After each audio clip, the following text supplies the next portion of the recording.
Speriamo che ci siano notizie positive dal governo e che non siano come quelle che abbiamo letto 24 ore fa di sentirci dire che bisognerà attendere fino al 2023 perché i veneti non attendono e neanche i lombardi. Così il governatore del Veneto Luca Zaia da Roma, dove ha partecipato stamane ai lavori della conferenza delle regioni, per la prima volta presenziata dal ministro per gli affari regionali Francesco Boccia, che risponde a stretto giro. Io non ho parlato di 2023 per Zaia, Fontana, Emiliano o De Luca, io ho parlato di un processo che si completerà nel 2023 quando si completa questa legislatura.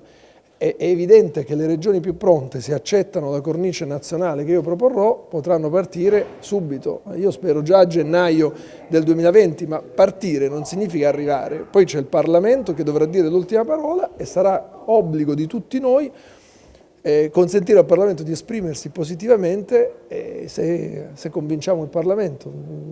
E questo penso che sia una responsabilità che hanno anche i presidenti attraverso i loro partiti di appartenenza.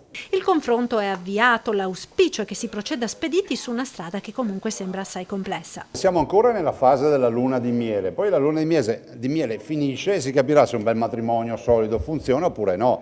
Di buoni propositi ce ne sono tanti, ma noi abbiamo il tema tempo e il tema qualità del progetto. Se i tempi saranno rispettati, cioè che si fa veloce, si fa presto, bene. E se la qualità del progetto significa autonomia vera, noi siamo qui per firmare. Prima del vertice con il ministro c'è stata una pre-riunione dei governatori del centrodestra. Centrale il tema della sanità e l'urgenza di trovare delle misure forti per fronteggiare il problema della carenza dei medici. Abbiamo parlato di molti argomenti e direi un argomento centrale è stato sicuramente quello della sanità, della mancanza di 56.000 medici in Italia e della necessità assoluta di provvedere già con delle prime misure straordinarie per trovare questi medici.